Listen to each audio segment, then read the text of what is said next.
വിശ്വതാണ്ഡവം. രചന ജിഫ്ന നിസാർ. അവതരണം ഷാഹുൽ മലയിൽ. Editing Faisal C M Nooncheri. പോവില്ലേ? ഇനി എന്തെങ്കിലും ചെയ്യാനുണ്ടോ? പുറത്തേക്ക് ഇറങ്ങിപ്പോയ വിശ്വയുടെ അരികിലേക്ക് ചെന്നിട്ട് മിത്ര ചോദിച്ചു. വീട്ടിൽ പോയിട്ട് തനിക്ക് പ്രത്യേകിച്ച് എന്തെങ്കിലും പരിപാടി ഇല്ലെങ്കിൽ നമുക്ക് കടപ്പുറത്തൊക്കെ ഒന്ന് ചുറ്റിയടിച്ചിട്ട് വൈകുന്നേരത്തെ ചായ കുടിയും കൂടി കഴിഞ്ഞിട്ട് പോയാ ഇനി അതിനായിട്ട് ഇങ്ങോട്ട് വരേണ്ടി വരില്ല. എന്തു പറയുന്നു മിത്രയുടെ നീസ് മാത്യു? വിശ്വ മിത്രയെ നോയി പുരികം പൊക്കി. എനിക്കതിനെ പോയിട്ട് പ്രത്യേകിച്ച് പരിപാടികളൊന്നുമില്ല. പക്ഷെ ടീന് വരും. ആൾ വരുന്നതിനും അങ്ങോട്ട് എത്തിച്ചേരുന്നുണ്ട്. പേടിച്ചിട്ടാണോ? ഒരു കള്ളത്തരം ഉണ്ടായി ചോദിക്കുമ്പോഴവന് അത് മനസ്സിലായതുപോലെ മിത്രയുടെ മുഖം കൂർത്തു. പേടിയോ? ഞാനെന്തിനാ അവളെ പേടിക്കുന്നത്? അതിൻ്റെ ആവശ്യമില്ലല്ലോ. ഭയമല്ല അത്. ചിലരുള്ള സ്നേഹത്തിൻ്റെ പുറത്ത് നമ്മൾക്ക് തോന്നുന്ന ഒരു വിശ്വം മനസ്സിലാക്കുമെന്ന് ഞാൻ വിചാരിക്കുന്നു. മിത്ര ചിരിയോടെ അവനെ നോക്കി. എനിക്കറിയാടോ, ഇങ്ങനെ എത്ര സ്നേഹത്തിന് മുമ്പിൽ ഞാനും ഭയന്നു പോയിട്ടുണ്ടെന്നറിയോ?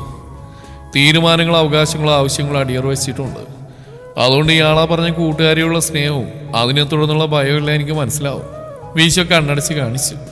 എന്തായാലും എന്നോട് ഇങ്ങോട്ട് കയറി ഒരു ആഗ്രഹം പറഞ്ഞല്ലേ, ഞാൻ ടീനെയൊന്ന് വിളിച്ചോക്കട്ടെ, എന്നിട്ട് പറയാൻ തീരുമാനം. അതുപോലെ മിത്രയുടെ സ്കൂട്ടിൽ ചാരിയുന്നുകൊണ്ട് വീശോൾ പറഞ്ഞ് തലയാട്ടി സമ്മതിച്ചു. അവൻ്റെ അരികിൽ നിന്ന് കുറച്ച് മാറി നിന്നിട്ടാണ് മിത്ര ടീനൊക്കെ വിളിച്ചത്. വീശ ചിരിയോടെ തന്നെ അവൾ നോക്കിയിരുന്നു. അവൻ്റെ നോട്ടം കണ്ടിട്ട് മിത്ര സംസാരിക്കുന്നതിൻ്റെ ഇടയ്ക്ക് തന്നെ അവന് നോക്കി കണ്ണുരുട്ടി കാണിച്ചു. എന്തു പറഞ്ഞു കൂട്ടുകാരി? ഫോൺ കെട്ടിയതുകൊണ്ട് അരിയിലേക്ക് വന്ന ഉടനെ തന്നെ വിശ്വ ചോദിച്ചു. നിന്റെ കൂടെ പോവേണ്ടെന്ന്. അത് പറയുമ്പോൾ അവളൊരു ചിരി ഒതുക്കി പിടിച്ചു. ഓക്കെ വാ, വീട്ടിലേക്ക് പോവാം. അവനപ്പോഴും മാറ്റമൊന്നുമില്ല. താനെന്താണ് ഇങ്ങനെ? അവൾ അങ്ങനെയൊക്കെ പറഞ്ഞിട്ടൊന്നും തനിക്ക് ഫീൽ ചെയ്യുന്നില്ലേ? മിത്ര അത്ഭുതത്തോടെ വിശ്വയെ നോക്കി. എന്നെക്കുറിച്ചുള്ള നിന്റെ കൂട്ടുകാരിയുടെ കാഴ്ചപ്പാട് അങ്ങനെയായിരിക്കും മിത്ര. അത് ക്ലിയർ ചെയ്യാൻ ശ്രമിക്കാതെ വീണ്ടും അതിൽ തന്നെ ഉറച്ചു നിൽക്കുന്ന ഒരാൾ. അയാൾ പറയുന്ന കേട്ടിട്ട് ഞാനെന്തിനാണോ ഫീലാവുന്നത്?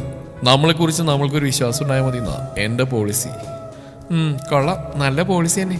ഇങ്ങനെയൊക്കെ ആരോപണം നേരിട്ട് ഒരാൾ പറഞ്ഞു കേട്ടിട്ടും ആത്മവിശ്വാസം അല്പം പോലും ചോർന്നു പോകാതെ തനിക്ക് നിൽക്കാൻ കഴിയുന്നുണ്ടെങ്കിലേ താൻ ആള് പൊളിയാണ് വിശ്വ. മിത്ര വളരെ ആത്മാർത്ഥമായിട്ട് തന്നെയാണ് പറഞ്ഞത്. ഓ, അതെനിക്കിഷ്ടായി. അവനും ചിരിച്ചുകൊണ്ട് തലവിളിക്കി. സത്യാണേടോ? ആയിക്കോട്ടെ. ഒരുപാട് പേര് നെഗറ്റീവ് പറയുമ്പോൾ അതിനിടയ്ക്ക് കിട്ടുന്ന പോസിറ്റീവ് കമന്റ് വരണ്ടു കിടന്നൊരു വേനലിൽ പെയ്തിറങ്ങിയ മഴത്തുള്ളികൾ പോലെ എന്നെ തണുപ്പിക്കുന്ന മിസ് മിത്രയുടെ നീസ് മാത്യു. ചിരിയൊട്ടുമില്ലാതെ ഗൗരവത്തോടെ വിശ്വ പറഞ്ഞിരുത്തുമ്പോൾ ചുറ്റുമുള്ള ആളുകളെ കൂടി വിസ്മരിച്ചുകൊണ്ട് മിത്ര ഉറക്കെ ചിരിച്ചു. വിശ്വ അത്ഭുതത്തോടെ അവളെ നോക്കി. 1-2 നിമിഷങ്ങൾക്ക് ശേഷമാണ് അവൾക്ക് സ്ഥലകാലബോധം വന്നതും. ഇയാൾ വലിയ സാഹിത്യക പറഞ്ഞപ്പോ എന്റെ പിടിവിട്ടുപോയി. ചുറ്റും നോക്കിയിട്ട് അവൾ വേഗം വന്ന് സ്കൂട്ടിയിലേക്ക് കയറി. അപ്പൊ പോയിട്ട് കുറച്ച് കാറ്റുകൊണ്ടേച്ചും പോരാ. ഇനിയിപ്പോ തിക് ഫ്രണ്ട് ഒരു ആഗ്രഹം പറഞ്ഞിട്ട് അത് കേട്ടില്ലെന്ന് വേണ്ട, കയറിക്കോ. ഹെൽമെറ്റ് വയ്ക്കുന്നതിന്റെ മിത്ര പറഞ്ഞു. അപ്പൊ കൂട്ടുകാരി വരില്ലേ? ആൾക്ക് പിന്നിലേക്ക് കയറിയെന്നുകൊണ്ട് വിശ്വ ചോദിച്ചു. വരും, പക്ഷെ എത്താൻ കുറച്ചുകൂടി ലേറ്റാവും. ആളുടെ വീട്ടിൽ ഞങ്ങളുടെ കസിൻസ് എല്ലാവരും ഉണ്ട്. അതുകൊണ്ട് അത്ര പെട്ടെന്ന് അവൾക്ക് ഓടിപ്പോരാൻ കഴിയില്ല. വണ്ടി മുന്നോട്ടെടുത്തുകൊണ്ട് മിത്ര പറഞ്ഞു. അപ്പൊ ഇയാൾക്ക് കസിൻസിനൊന്നും കാണണ്ടേ? ഞാനും അവളും കൂടി ഇവിടെ നേരെ അവളുടെ വീട്ടിലേക്ക് പോയത്. അവിടെ ഞങ്ങൾ വരുന്നറിഞ്ഞു വന്നിരുന്നു അവരെല്ലാം. അന്നത്തെ ദിവസം പിറ്റേന്ന് അടിച്ചു പൊളിച്ചിട്ട് ഇന്നലെ എൻ്റെ വീട്ടിലേക്ക് പോകാനും അവിടെ നിന്ന് വൈകുന്നേരം തിരിച്ചിങ്ങോട്ട് പോരാനായിരുന്നു ഇവിടുന്ന് പോകുമ്പോൾ എൻ്റെ അവളുടെയും പ്ലാന്. സൂക്ഷിച്ച് വണ്ടി ഓടിക്കുന്നതിൻ്റെ ഇടയിൽ മിത്ര പറയുന്നെല്ലാം ശ്രദ്ധിച്ചുകൊണ്ടിരിപ്പാണ് വിശ്വ. എന്നിട്ടൊന്നേ പ്ലാനൊന്നും നടന്നില്ലേ? ഒട്ടും പ്രതീക്ഷിക്കാതെ വിശ്വ അങ്ങനെ ചോദിക്കുമ്പോൾ അവിടെ ചെന്നിറങ്ങുമ്പോഴുള്ള തന്റെ മാനസികാവസ്ഥ ഓർത്തുപോയി മിത്ര. ടീനയുമായി വഴക്കിട്ടത് ഓർമ്മ വന്നു. ഒട്ടും പോകാൻ മനസ്സിലായിട്ടും വീട്ടിൽ കാത്തിരിക്കുന്നവരെ കുറിച്ച് ഓർത്തുകൊണ്ട് ആൾക്കൊപ്പം പോയത് ഓർമ്മ വന്നു. അവിടെ എത്തിയിട്ട് ഒട്ടും ഓക്കെ ആവാത്ത മനസ്സോടെ ഇല്ലാത്ത തലവേദനയെ കൂട്ടിപ്പിടിച്ച് ഹൃദയനോവോടെ കിടന്നുറങ്ങിയത്. പിറ്റേന്ന് വളരെ ശ്രമപ്പെട്ടുകൊണ്ട് മനസ്സൊരുവിധം പറഞ്ഞ് സെറ്റാക്കി അവർക്കൊപ്പം പോയെങ്കിലും ഇടയ്ക്ക് വന്ന വിശ്വയുടെ ഫോൺ കോളിൽ വീണ്ടും താളം തെറ്റി തിരികെ കുന്നിറങ്ങി മടങ്ങിയത്. വീട്ടിലെത്തിയതോടെ അല്പം ആശ്വാസം തോന്നിയെങ്കിലും വിശ്വയെ ഓർക്കുമ്പോൾ വീണ്ടും മനസ്സ് നിറയെ കാർമേഘം മൂടിക്കെട്ടിയതുപോലെ തന്നെ ശ്വാസം മുട്ടിച്ചത്. മിത്ര ശ്രദ്ധിക്കണം. വണ്ടിയൊന്ന് പാളിപ്പോയതുപോലെ വിശ്വ തട്ടി വിളിച്ചപ്പോഴാണ് അവൾ അറിഞ്ഞത്. എന്തുപറ്റി? ആളുടെ വിളറിപ്പോയ മുഖം സൈഡ് മിററിൽ കൂടി കണ്ടിട്ട് വിശ്വ ചോദിച്ചു. ഏയ് ഒന്നുമില്ല. മിത്ര അങ്ങനെ പറഞ്ഞോടെ വിശ്വയും പിന്നെ ഒന്നും പറഞ്ഞില്ല. ടൗണിൽ നിന്നും 15 മിനിറ്റ് നേരത്തെ യാത്രയേ ഉള്ളൂ ഏറ്റവും അടുത്ത കടപ്പുറത്തേക്ക്. വിശ്വയാണ് വഴി പറഞ്ഞു കൊടുത്ത്. അവരെത്തുമ്പോൾ നല്ല വെയിലാണ്. എങ്കിലും അവർക്കായി ഒഴിച്ചിട്ടതുപോലെ ഇരിപ്പിടം മരച്ചുവട്ടിലെ തണലിൽ കാത്തു കിടക്കുന്നു. വിശ്വ പറഞ്ഞു കൊടുത്തെടുത്ത് തന്നെ വണ്ടി ഒതുക്കി നിർത്തി ഹെൽമെറ്റ് ഊരി അതിൽ തന്നെ വെച്ചുകൊണ്ട് മിത്ര വരുവോളം വിശ്വ അവളെ കാത്തിരുന്നു. അവിടെ ഇരിക്കാം, വാ. മുന്നോട്ട് നടക്കുന്നവന് പുറകെ മിത്രയും ചെന്നു. എന്തു പറ്റിയടോ പെട്ടെന്ന്? തനിക്ക് വിഷമാകുന്ന എന്തെങ്കിലും ഞാൻ പറഞ്ഞോ? അന്നേരം വരെ ഒറ്റ കോർത്തിട്ട് ഉത്തരം കിട്ടാതെ ചോദ്യം വിശ്വ മിത്രയോട് ചോദിച്ചു. എനിക്കറിയില്ല വിശ്വ. മിത്ര അവനെ നോക്കിയില്ലെങ്കിലും ആ മുഖം വരിഞ്ഞു മുറുകി നിൽപ്പാണെന്ന് അവന് മനസ്സിലായി. അത് വെറുതെ എന്നോട് പറയാൻ തോന്നില്ല, അതല്ലേ സത്യം. അവനൊരു ചിരിയോടെ ചോദിക്കുമ്പോൾ മിത്ര അത്ഭുതത്തോടെ നോക്കുന്ന കണ്ടു. പറയണ്ടോ, പക്ഷെ ഇങ്ങനെ ഗ്ലൂമി ആയിട്ടിരിക്കുമ്പോൾ എനിക്കെന്തോ പോലെ. എൻ്റെ തിക്ക് ഫ്രണ്ട് ആയതുകൊണ്ടായിരിക്കും അല്ലേ? ആള് തലയാട്ടി സമ്മതിച്ചു. അതോടെ വിശ്വയും നോട്ടം മാറ്റി. രണ്ടുപേരും കടലിലേക്ക് നോക്കിയിരുന്നു. അധികം ആളൊന്നുമില്ല. തിളച്ചു മറിയുന്ന വെയിലിന്റെ ചൂടുമില്ല. ടീന തന്നോട് മോശമായിട്ട് പെരുമാറിയെന്ന് ക്യാൻറ്റീനിൽ നിന്ന് തിരികെ ചെന്നിട്ട് തന്നോട് അങ്ങനെയൊക്കെ പറഞ്ഞ് ഞാൻ ടീനോട് വഴക്കിട്ടിരുന്നു. വഴക്കെന്ന് പറയുമ്പോൾ എനിക്ക് പറയാനുള്ള ഞാനും ആൾക്ക് പറയാനുള്ള അവളും പറഞ്ഞു. രണ്ടുപേർക്ക് അവരുടെ ന്യായങ്ങളുണ്ടായിരുന്നു. മിത്ര പറഞ്ഞു തുടങ്ങിയിട്ടും വിശ്വ അവളെ നോക്കുകയോ ആളോട് എന്തെങ്കിലും പറയുകയോ ചെയ്തില്ല. നേരത്തെ ഒരു മൂളിലോടെ അവൻ അവൾക്ക് കാതോർത്തിരുന്നു. അന്ന് വീട്ടിലോട്ട് ചെല്ലുമെന്ന് പറഞ്ഞിരുന്നു. കസിൻസ് എല്ലാവരും വിളിച്ചു പറഞ്ഞിട്ട് പോയെന്ന് ഉറപ്പിച്ചു തന്നെ. അതെനിക്ക് ഒട്ടും പോകാൻ തോന്നാത്തൊരു മൈൻഡായിട്ടും ചെല്ലുമെന്ന് പറഞ്ഞു പോയതുകൊണ്ട് ഞാൻ ചെല്ലുന്നില്ലെന്ന് പറയുമ്പോൾ ടീനൊക്കെ നന്നായിട്ട് ഫീൽ ചെയ്യുന്ന അറിയാവുന്നതുകൊണ്ടും അന്ന് അവൾക്കൊപ്പം പോയി. അവൾക്ക് നോവുമ്പോൾ എനിക്ക് നോവും. അതാണ് ഞങ്ങൾ തമ്മിലുള്ള ബന്ധത്തിൻ്റെ ആഴം. എനിക്ക് വേണ്ടിയാ അവൾ ആ കോളേജിൽ ചേർന്ന് തന്നെ. അങ്ങനെയുള്ള ആളെ വേദനിപ്പിച്ചുകൊണ്ടുള്ളൊന്നും ചെയ്യാൻ എനിക്ക് പറ്റില്ലായിരുന്നു. പക്ഷേ എൻ്റെ എത്തിക്സ് മാറ്റി വെച്ചിട്ട് അവിടെ വാശിക്കും ദേഷ്യത്തിനു വേണ്ടി എല്ലാത്തിനും നേരെ കണ്ണടക്കാനും തോന്നിയില്ല. പ്രത്യേകിച്ച് എനിക്കത്ര വലിയൊരു ഹെൽപ്പ് ചെയ്തെന്ന തന്നെയുള്ള അവളുടെ സമീപനം അതെനിക്കിഷ്ടമായില്ല. എനിക്കിഷ്ടമാവാത്ത എന്തിനു നേരെ ഞാൻ പ്രതികരിക്കും. അന്നും അതാണല്ലോ നടന്ന്. എന്നാലും വീട്ടിൽ പോയി. പക്ഷെ അവിടെ എത്തിയിട്ടും എനിക്കെന്തോ പോലെ. എത്ര ശ്രമിച്ചിട്ടും മൈൻഡ് ഓക്കെ ആയില്ല. അവർക്കൊന്നും മനസ്സിലാവാതിരിക്കാനും ടീനക്ക് അതൊരു വലിയ ഇഷ്യൂ ആവാതിരിക്കാനും ഞാൻ കുറേയൊക്കെ ആക്ട് ചെയ്ത് പിടിച്ചിരുന്നു. കസിൻസ് എല്ലാവരും എത്തിയിരുന്നു. വിളിച്ചു വരുത്തിയിട്ട് അവരോടും ഞാൻ കാരണം ടീന നിന്നോടും തെറ്റിയതെന്നൊരു തോന്നല് എനിക്കറിയില്ല ചോദിച്ചു. അപ്പോഴത്തെ സാഹചര്യം എങ്ങനെ എക്സ്പ്ലെയിൻ ചെയ്ത് തരണമെന്ന്. ഒടുവിൽ ഒട്ടും പറ്റുന്നില്ലെന്ന് തോന്നിയപ്പോൾ തലവേദനയും കൂട്ടുപിടിച്ച് പോയി കിടന്നു. അതിനിടയിൽ നിനക്ക് വിളിച്ചിട്ട് നീ ഫോൺ എടുത്തില്ല. മെസ്സേജ് ചെയ്ത് കണ്ടിട്ടും റിപ്ലൈ ചെയ്തില്ല. അതോടെ കാര്യങ്ങൾ തീർത്തു തന്നെ കൺട്രോളിൽ നിന്ന് പോയി. പിറ്റേന്ന് ഉണരുമ്പോൾ അവരെല്ലാം എന്നെ നോക്കി ഇരിക്കുന്ന കണ്ടതോടെ ഞാൻ ഒരുവിധം മൈൻഡ് ഓക്കെ ആയി. അവരുടെ കൂടെ കൂടി ഒന്നിച്ചേരുമ്പോൾ ഓരോ നിമിഷം ആഘോഷാക്കുന്നവരാ ഞങ്ങള്. അത് പറയുമ്പോൾ മിത്രക്ക് മനോഹരമായ ഒരു ചിരിയുണ്ട്. പതിയെ അത് വിശ്വയിലേക്കും പടർന്നു പിടിച്ചു. അവരുടെ കൂടെ കൂടി എല്ലാത്തിൽ നിന്നും ജസ്റ്റ് ഒരു എസ്കേപ്പ്. അതിനുള്ളിൽ വീണ്ടും ഇയാൾ വിളിച്ചു. അതോടെ അതുവരെ ഞാൻ കഷ്ടപ്പെട്ടുകൊണ്ട് ഉണ്ടാക്കിയെടുത്ത വൈബ് മൊത്തം പ്ലിങ്. കൈകൊണ്ട് ആങ്ങി കാണിച്ചിട്ട് മിത്ര വിശ്വയെ നോക്കി കണ്ണുരുട്ടി. അപ്പം മൊത്തത്തിൽ തൻ്റെ വീട്ടിൽ പോക്ക് ഞാൻ കാരണം മൂഞ്ചിപ്പോയെന്ന് അർത്ഥം. ചിരിച്ചുകൊണ്ട് വിശ്വ മിത്രയോട് ചോദിച്ചു. നിക്ക്, ഞാൻ പറഞ്ഞിരുന്നില്ല വിശ്വ, ഇനിയുണ്ട് പറയാൻ. അവിടെ നിന്ന് നേരെ വീട്ടിലേക്ക് വിട്ടു. അവിടെ എത്തുന്നതിനും കുഴപ്പമില്ല. അതിനിടയ്ക്ക് വീണ്ടും തനിക്ക് വിളിക്കുന്നു, മെസ്സേജ് ചെയ്യുന്നു. വീണ്ടും കുതാക്കവ. ആള് പറഞ്ഞെടുത്ത് മുന്നേ തന്നെ വിശ്വ ചാടിക്കയറി പറഞ്ഞു. സത്യത്തിൽ എന്തായിരുന്നു തന്റെ പ്രശ്നം? ഉറക്കെ ചിരിക്കുന്ന മിത്രയെ നോക്കി വിശ്വ ചോദിച്ചു. ആവോ, എനിക്കറിയില്ല. ആൾ ചുമലോക്കി കാണിച്ചു. എന്നാൽ എനിക്കറിയാം. തനിക്ക് വേണ്ടി ചുമ്മാ എനിക്ക് നോവുന്നു, പഴി കേൾക്കുന്നു എന്നൊക്കെയുള്ള ആ ഒരു ആരെന്ന് പറയുമ്പോൾ മിത്ര അദ്ദേഹം തലയാട്ടി കാണിച്ചു. എപ്പോഴും അതുണ്ടോ? ബാക്കി വല്ലതും? അല്ല, ഇനി ഇതുപോലെ മൂടിക്കെട്ടി കൂടെ കാണുമെന്നറിയാനാ? ഇപ്പോ ഇയാളുടെ തിക്ക് ഫ്രണ്ട് അല്ലേടോ. ഇനിയിപ്പോ എനിക്ക് വേണ്ടി രണ്ട് തല്ല കിട്ടിയാലും ഞാനത് ആ സെൻസിൽ എടുത്തോളാം. മിത്രക്കൊരു കള്ളത്തരം. അപ്പൊ ഇനിയും തല്ലിട്ടാൻ സാധ്യത ഉണ്ടെന്നല്ലേ മേഡം ഈ പറഞ്ഞതിന്റെ അർത്ഥം? അവരൊന്ന് കണ്ണുരുട്ടി കാണിച്ചു. ഒക്കെ സാറിന്റെ ഭാഗ്യം പോലെ ഇരിക്കും. വീശിയൊന്ന് ചിരിച്ചുകൊണ്ട് മിത്രയെ നോക്കി. ഞാനൊരിക്കലും പ്രതീക്ഷിച്ചിരുന്നില്ലടോ താൻ ഇത്രയും ഫ്രീ ആയിട്ട് ഇടപെടുന്ന ആളായിരിക്കുന്നൊക്കെ. വിശ മനസ്സിൽ തോന്നിയ പറഞ്ഞപ്പോൾ മിത്ര ചിരിച്ചുകൊണ്ട് തലയാട്ടി. ഞാനും ആദ്യം കാണുമ്പോൾ ഉണ്ടായിരുന്ന ആളും ഇപ്പം എൻ്റെ മുമ്പിൽ എൻ്റെ തിക്ക് ഫ്രണ്ട് ആയിട്ടിരിക്കുന്ന ഈ ആൾ തമ്മിലേ രാവും പകലും തമ്മിൽ ഡിഫറൻറ്റ്. താൻ എനിക്ക് കംഫർട്ടബിൾ ആണെന്നൊരു തോന്നല്. കൂട്ടുകാരി കുട്ടി അറിഞ്ഞിട്ട് സീനായാലും മേഡം ഇത് തന്നെ പറയായിരിക്കുമല്ലേ? സാറിന് സംശയമുണ്ടോ? ലേശം. കാരണം സ്നേഹം കൊണ്ടുള്ള തോറ്റുകൊടുക്കലുകൾ നമ്മൾ ചെയ്തു കൊടുക്കേണ്ടി വരുന്നത് മനസ്സോടെ ആയിരിക്കില്ല. അതുപോലെ ടീനക്കുമ്പിൽ ചിലപ്പോൾ തോറ്റെടുക്കേണ്ടി വന്നേക്കും. വിശ്വ നേരത്തെ ഒരു ചിരിയോടെ പറഞ്ഞു നിർത്തിയതും മിത്ര അവനെ തന്നെ നോക്കിയിരുന്നു. അച്ഛൻ, അമ്മ, അച്ഛൻ, അമ്മമ്മ, വല്യച്ഛൻ, വല്യമ്മ, മാമന്മാര്, മാമിമാര്, 3-4 അമ്മായിമാരുടെ മക്കളായിട്ട് നിറയെ കസിൻസ്. അങ്ങനെ അടുക്കി പിടിച്ചൊരു ചിരിയോടെ വിശ്വ മിത്രയെ നോക്കി. വാ, അപ്പൊ വലിയ ഫാമിലിയാണല്ലോ വിശ്വയുടെ. മിത്രയുടെ മുഖത്തും ചിരിയുണ്ട്. നിക്ക് മിത്ര, ഞാൻ മുഴുവനും പറഞ്ഞിരുന്നില്ല. ഇത്രയും ആളുകൾ എൻ്റെ ഫാമിലിയിൽ ഉണ്ടെന്നൊക്കെ പറയാൻ എനിക്കും ആഗ്രഹമുണ്ട്. പക്ഷെ എന്ത് ചെയ്യാൻ, എനിക്ക് അമ്മയ്ക്കും ഞാനും മാത്രമുള്ള ഒരു കുഞ്ഞു ലോകമാണ് എൻ്റെ ഫാമിലി. അവനത് പറഞ്ഞിരുത്തുമ്പോൾ മിത്ര കണ്ണുരുക്കിക്കൊണ്ട് അവനെ നോക്കി. അച്ഛൻ മരിച്ചുപോയി ഞാൻ കുഞ്ഞായിരിക്കുമ്പോൾ തന്നെ.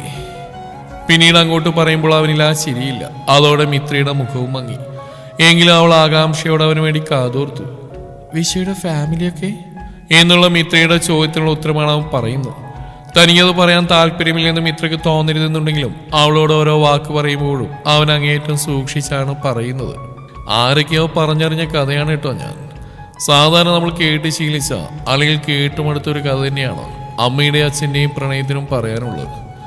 അമ്മയുടെ നാട്ടിലെ സ്കൂളിലേക്ക് മാഷായി എത്തിയതാണ് എൻ്റെ അച്ഛൻ രാജീവ്. ആ നാട്ടിലെ തന്നെ ഏറ്റവും വലിയ പണക്കാരൻ്റെ ഒരേ ഒരു മകളായ എൻ്റെ അമ്മ അച്ഛൻ്റെ ക്ലാസ്സിലേക്ക് മാത്രമല്ല മനസ്സിലേക്ക് കൂടിയാണ് നടന്നു കയറിയത്. കുഞ്ഞൊരു ചിരിയോടെ പറയുന്നവൻ. മിത്രക്കും ചിരി വന്നു അവൻ്റെ മുഖം കണ്ടിട്ട്. സാധാരണ അതുപോലെ പ്രണയത്തിൽ സംഭവിക്കാവുന്നതെല്ലാം അവരുടെ കാര്യത്തിലും സംഭവിച്ചു. കുറച്ചു കാലൊക്കെ എല്ലാവരിൽ നിന്നെല്ലാം മറച്ചു പിടിക്കാൻ അവർക്കായെങ്കിലും എവിടേക്കോ പാളിച്ചകൾ സംഭവിച്ചു. അമ്മയുടെ വീട്ടുകാരെല്ലാം അറിഞ്ഞതും ആ നാട്ടിൽ വലിയ കോലാഹലം തന്നെ ഉണ്ടായി. അവിടുന്ന് രാജീവ് മാഷ് ജീവനും കൈ പിടിച്ചുകൊണ്ട് ഓടിപ്പോകുമ്പോൾ അദ്ദേഹത്തിന്റെ വലം കയ്യിൽ എൻ്റെ അമ്മയെന്ന ജീവിതവും ഭദ്രമായിരുന്നു. അമ്മയെപ്പോലെ തന്നെ അച്ഛനും ബന്ധങ്ങൾ ഉപേക്ഷിച്ചുകൊണ്ട് തന്നെയാണ് ഒരുമിച്ച് ജീവിക്കാൻ ആരംഭിച്ചത്. അമ്മയുമായി ദൂരെ ഒരിടത്ത് പോയി. ചെന്നെത്തിയെടുത്ത് മാഷായി തന്നെ അച്ഛന് നിയമനം കിട്ടി. പക്ഷെ പിള്ളേർക്ക് വിദ്യാഭ്യാസം കൊടുത്ത് നന്നാക്കുന്നതിനോടൊപ്പം തന്നെ ആ നാടിനെയും നന്നാക്കാൻ രാജീവ് മാഷിന് തോന്നൽ. അമ്മയും അച്ഛനും നന്നായി തന്നെ ജീവിച്ചു. അവർക്കിടയിൽ അവരുടെ പ്രണയത്തിന്റെ സ്മാരകം പോലെ ഞാനും.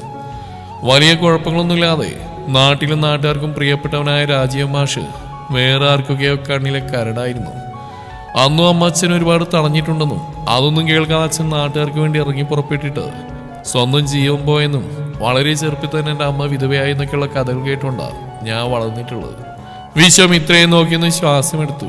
ആൾക്കത് ചോദിക്കേണ്ടായിരുന്നൊരു വല്ലായ്മയോടെ അവനെ നോക്കി. 10ാം ക്ലാസ് വരെയും വലിയ കുഴപ്പമൊന്നുമില്ലാതെ പഠനം മുന്നോട്ട് പോയി. പക്ഷെ അതിനിടയിലും എൻ്റെ ഉള്ളിൽ രാജീവ് മാഷിന്റെ രക്തത്തിന്റെ ഗുണം കാണിച്ചു തുടങ്ങി. നാട്ടുകാരുടെ പ്രശ്നങ്ങളിലേക്ക് ഇറങ്ങിപ്പോകുന്ന എന്നെ അമ്മ ഒരുപാട് വിലക്കി, അടിച്ചു, വഴക്ക് പറഞ്ഞു. എന്നിട്ടും എനിക്ക് മുമ്പിൽ വരുന്നവരുടെ പ്രശ്നങ്ങൾക്ക് നേരെ എനിക്ക് മുഖം തിരിക്കാൻ തോന്നിയില്ല. ഞാൻ അവർക്ക് വേണ്ടി എന്തൊക്കെയോ ചെയ്തു. ഈ പ്രാവശ്യം വിശയുടെ കണ്ണിൽ അഭിമാനം നിറഞ്ഞിരുന്നു. അപ്പൊ ഗുണ്ടയാണോ? മിത്ര കണ്ണു വീഴ്ചകൊണ്ട് അവനെ നോക്കി. ആ എന്നും പറയാം. ആളുടെ ഭാവം കണ്ടിട്ട് അവനും കള്ളത്തരം. മിത്ര അവനരികിൽ നിന്ന് കുറച്ച് അകലം പാലിച്ചു. യാതൊരു പ്രതിഫലവും വാങ്ങാതെ ഒരാളെ സഹായിക്കുന്നതിന് നിങ്ങളുടെ നാട്ടിലൊക്കെ ഗുണ്ട എന്നാണ് പറയാ. വീശ അവളെ നോക്കി കണ്ണുരുട്ടിക്കൊണ്ട് ചോദിച്ചു. മിത്ര അല്ലെന്ന് തലയാട്ടി. അപ്പൊ ഞാനും ഗുണ്ടയല്ല, എങ്കിലും എന്നെ തേടി വരുന്നവർക്ക് ഞാൻ ആശ്വാസമായിരുന്നു, എൻ്റെ അച്ഛനെ പോലെ. അതോടെ മിത്രയുടെ മുഖവും ശാന്തമായി. നാട്ടുകാർ നെഞ്ചിലേറ്റി. പക്ഷെ എൻ്റെ അമ്മയ്ക്ക് ഭയ. അത് ദേഷ്യമായിട്ട് പുറത്ത് കാണിക്കൂ. അച്ഛൻ നഷ്ടപ്പെട്ട പോലെ ഞാനും. അതാ അമ്മയുടെ ഭയത്തിന്റെ മെയിന്. വിശക്കൊരു ചിരിയേണ്ടത് പറയുമ്പോൾ വിശു പിന്നെ എങ്ങനെ ഇവിടെ എത്തിപ്പെട്ടു? അത് ഇത്രയും ദൂരം? ആളുടെ ആ ചോദ്യം അതുവരെ ഒഴുക്കോടെ പറഞ്ഞു പോയവൻ ആ ഒരു നിമിഷം മുതൽ തട്ടിത്തടഞ്ഞു. എങ്കിലും അവൾ ഉത്തരം പ്രതീക്ഷിക്കുന്ന പോലെ അവനെ നോക്കിയിരിപ്പാണ്. നാട്ടിൽ അങ്ങനെ ഇന്ന പണിയൊന്നും ഉണ്ടായിരുന്നില്ല. കാശ് കിട്ടുന്ന ഏത് ജോലിക്കും പോവും. വിശു ഒന്ന് ശ്വാസമെടുത്തിലാണ് വീണ്ടും പറഞ്ഞു തുടങ്ങിയത്. കാശ് കിട്ടുന്ന ഏത് ജോലിക്കും പോവോ? മിത്ര അല്പം കടുപ്പത്തിൽ ചോദിച്ചു. അവളുടെ കൂർത്ത നോട്ടം കണ്ടിട്ട് അവന് ചിരി വന്നു. അല്ല, അങ്ങനെയല്ലടോ, മാന്യതയുള്ള ഏത് ജോലിയെന്ന് തിരുത്തി വായിക്കുക. വീശോ പറഞ്ഞ അവളൊന്ന് തലയാട്ടി. നാട്ടിൽ എനിക്ക് പരിചയമുള്ള ഒരാളുണ്ട്. മൂപ്പയുടെ കുറേയേറെ വർക്കുകൾ ഞാൻ ചെയ്തു കൊടുക്കാറുണ്ട്. ആളെ എന്നോട് പറഞ്ഞ് ഇങ്ങനൊരു ക്യാൻറ്റീൻ കൊടുക്കാനുള്ളതും അതും ആളുടെ ബന്ധുവിൻ്റെതാണെന്നും ഏറ്റെടുത്ത് നടത്താവുമെന്നും ചോദിച്ച്. ഞാൻ ഉറപ്പൊന്നും പറഞ്ഞില്ല. കാരണം എനിക്കിതിനു മുമ്പ് ഇതുപോലുള്ള ജോലി ചെയ്ത് യാതൊരു പരിചയമില്ലായിരുന്നു. അതുകൊണ്ട് തന്നെ ഞാനൊന്നും മടിച്ചു. പിന്നെ കോളേജ് പിള്ളേര്, എൻ്റെ സ്വഭാവം അവരുടെ സ്വഭാവം തമ്മിൽ ഒരിക്കലും ചേരില്ലെന്നൊരു തോന്നല്. കണ്ണും പൂട്ടി നോ പറഞ്ഞു. അത് മനസ്സിലായതുപോലെ മിത്രയൊന്ന് തലയാട്ടി ചിരിച്ചു. പക്ഷെ അമ്മ ഇത് കേട്ടതോടെ നിന്റെ പുറകെ തന്നെ കൂടി. അമ്മയുടെ മെയിൻ ഉദ്ദേശം എന്നെ നാട്ടിൽ നിന്ന് മാറ്റി നിർത്തിയെന്നും അവരുടെ പ്രശ്നങ്ങൾക്കിടയിലേക്ക് ഞാൻ ഇറങ്ങിച്ചെല്ലാൻ കഴിയാത്തൊരു സാഹചര്യം ഉണ്ടാക്കിയെന്നും മാത്രമായിരുന്നു. എൻ്റെ ഉറ്റ സുഹൃത്തിനെ കൂടി അമ്മ ഭീഷണിപ്പെടുത്തി എൻ്റെ ഒപ്പം പോരാൻ നിർബന്ധിച്ചു. അങ്ങനെ അമ്മയും വക്കീൽ സാറും മുരുകനും കൂടി നിരന്തരം എന്നെ നിർബന്ധിച്ചോടുകൂടിയാണ് ഞാനിത് ഏറ്റെടുക്കാൻ ആലോചിച്ചു തുടങ്ങിയത്. എവിടെ വന്ന് കണ്ടിട്ട് പോയപ്പോൾ എനിക്ക് വലിയ കുഴപ്പങ്ങളൊന്നുള്ളതായിട്ട് തോന്നിയില്ല. എന്നെ കൊണ്ട് പറ്റുമെന്നൊരു തോന്നലിൻ്റെ പുറത്താണ് ഇങ്ങോട്ട് വന്നത്. വിശ്വ പറഞ്ഞു നിർത്തിക്കൊണ്ട് മിത്രയെ നോക്കി. ബെസ്റ്റ് എൻട്രി തന്നെ, അതുകൊണ്ട് എനിക്ക് നല്ലൊരു തിക്ക് ഫ്രണ്ടിനെ കിട്ടി, താങ്ക് ഗോഡ്. പാതി കളിയായിട്ടും പാതി കാര്യമായിട്ടും മിത്ര പറഞ്ഞു കേട്ടതും വിശ്വയ്ക്ക് ചിരി വന്നു. ഇതൊക്കെയാണ് ഞാൻ. ഒരൊഴുക്കൻ മട്ടിൽ അതുകൂടി പറഞ്ഞു നിർത്തിയിട്ട് ഇനിയൊന്നും പറയാനില്ലെന്ന പോലെ മിത്രയെ നോക്കി. ഫാമിലി എന്ന ഒറ്റ ചോദ്യം കൊണ്ട് ഇത്രയും മനോഹരമായിട്ടുള്ള ഒരു കഥയായിരിക്കും പറയാനുണ്ടാവുന്നത്. സത്യമായിട്ട് ഞാൻ ഓർത്തില്ല കേട്ടോ. മനോഹരമായ കഥ കേൾക്കാൻ നല്ല രസമുണ്ട്. പക്ഷെ ഇത്രയും കാലം അനുഭവിച്ചതിന്റെ വെളിച്ചത്തിൽ പറയാ ഒട്ടും മനോഹരമായിരുന്നില്ല കേട്ടോ ജീവിക്കാനേ. അതോടെ അവളൊരു നിമിഷം നിശബ്ദയായി. നാട് മിസ് ചെയ്യുന്നുണ്ടോ? പിന്നില്ലേ, ഏത് നിമിഷം അങ്ങോട്ട് ഓടിപ്പോന്നു. പക്ഷെ എന്ത് ചെയ്യാൻ, ഇവിടെ പെട്ടുപോയില്ലേ. വളരെ ആത്മാർത്ഥമായിട്ടാണ് അവനത് പറഞ്ഞത്. കുറച്ചു നേരം പിന്നെ രണ്ടാളും മിണ്ടാതിരുന്നു. കൂട്ടുകാരി വരില്ലേ, ചായ പിടിച്ചിട്ട് പോയാൽ നമുക്ക്? ഒടുവിൽ വിശ്വ തന്നെയാണ് അതിന് ചോദിച്ചത്. പോവാ. മിത്രയും സമ്മതിച്ചു. അവിടെ റോഡിന് അങ്ങേ സൈഡിൽ ആദ്യം കണ്ടൊരു കടയിലേക്ക് കയറി വിശ്വയാണ് ചായക്ക് പറഞ്ഞു. വേറെന്തെങ്കിലും വേണോടോ? പിന്നിൽ നിൽക്കുന്നവൾക്ക് നേരെ തിരിഞ്ഞുകൊണ്ടവൻ ചോദിച്ചു. വേണ്ടെന്ന് അവൾ തലയാട്ടി കാണിച്ചു. അവിടെ വേറെ ആളുകളുള്ളതുകൊണ്ട് രണ്ടുപേരും മൗനമായിരുന്നുകൊണ്ട് ചായ കുടിച്ചു. ഇപ്രാവശ്യം വിശ്വയാണ് കാശ് കൊടുത്ത്. ഇനിയിപ്പോ നമ്മൾ ഇതുപോലൊരു സിറ്റുവേഷൻ അതുണ്ടാവൂടോ? വണ്ടി എടുക്കാൻ ഒരുമിച്ച് നടക്കുന്നതിന്റെ വിശ്വ ചോദിച്ചു. അതെന്താ അങ്ങനെ ചോദ്യം? എന്തോ എനിക്കങ്ങനെ തോന്നുന്നു. നാട്ടിലൊരുപാട് കൂട്ടുകാരുണ്ടെങ്കിലും ഇവിടെത്തിയുടെ ഞാനും മുരുകിനെ ഏറെക്കുറെ ഒറ്റപ്പെട്ടു പോയതുപോലെയാ. അതിനിടയിൽ താൻ പറഞ്ഞില്ലേ തനിക്ക് ഞാൻ കംഫേർട്ടാണെന്ന്, അതുപോലെ തോന്നൽ എനിക്കും. സംസാരിക്കുമ്പോൾ കൂടെ നടക്കുമ്പോൾ ഒരുപാട് കാലമായിട്ട് അറിയുന്ന ആരെയോ പോലൊരു ഫീല്. ടീൻ എന്തെങ്കിലും പറയുന്നതാണ് വിശ്വ? ഇങ്ങനെയൊക്കെ പറയുന്നതായിട്ട് എനിക്ക് അങ്ങനെ തോന്നുന്നു. അതൊരു കാരണം തന്നെയാണ്. കൂട്ടുകാരി കൊച്ചി ഇതെല്ലാം അറിഞ്ഞാൽ സീനാവും. പക്ഷെ എനിക്കെന്തോ തന്നെപ്പോലും നല്ല ഫ്രണ്ടിനെ നഷ്ടപ്പെടുത്താൻ തോന്നുന്നില്ല. വിശ്വ അവളെ നോക്കിയിട്ട് ഒരു ചിരിയോടെ പറഞ്ഞു. തുടരും ഈ കഥയുടെ ബാക്കി ഭാഗം നാളെ ഇതേ സമയം.